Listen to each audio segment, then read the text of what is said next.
નમસ્કાર મિત્રો, તો અમે લઈને આવી ગયા છે ફરી 3 ડેમની માહિતી. દાંતેવાડા ડેમ, સીપો ડેમ અને મુક્તેશ્વર ડેમ. તો તારીખ થઈ છે 15/9/2025.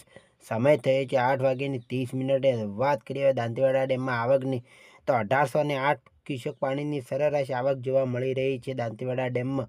અને સપાટીની વાત કરીએ તો 701.25ની સપાટી પાણી પહોંચી ગઈ છે મિત્રો. ભયજનક સપાટીની વાત કરીએ તો 604 છે મિત્રો. અને બીજું કે દાંતેવાડા ડેમમાં રેડ એલર્ટ આપવામાં આવ્યું છે, કારણ કે દાંતેવાડા ડેમમાં 602ની સપાટી પાણી પહોંચશે એટલે દાંતેવાડા ડેમમાંથી બનાસ નદીમાં પાણી છોડવામાં આવશે.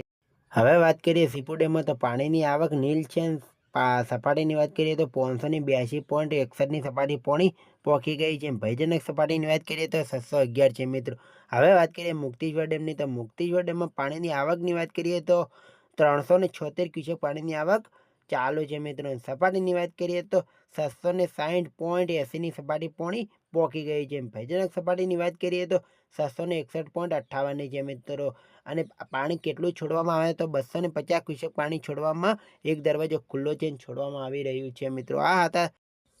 હવે જો દાંતેવાડા ડેમ, સીપો ડેમ અને મુક્તેશ્વર ડેમ 3 ડેમની માહિતી સમજી ગઈ તો કોમેન્ટમાં અમને જણાવજો. બીજું કે દાંતેવાડા ડેમમાં ગમે ત્યારે પાણી છોડવામાં બનાસ નદીમાં આવશે. તો મિત્રો, જેવું પણ બનાસ નદીમાં પાણી છોડવામાં આવશે એવો અમારી ચેનલમાં અમે વિડીયો અપલોડ કરી દેશું મિત્રો. તો અમારી ચેનલ પર નવા તો ચેનલને સબસ્ક્રાઈબ કરી દેજો, વિડીયોને લાઈક કરી દેજો. તમે ક્યાંથી જોઈ રહ્યા છો તે કોમેન્ટમાં અમને જણાવજો મિત્રો.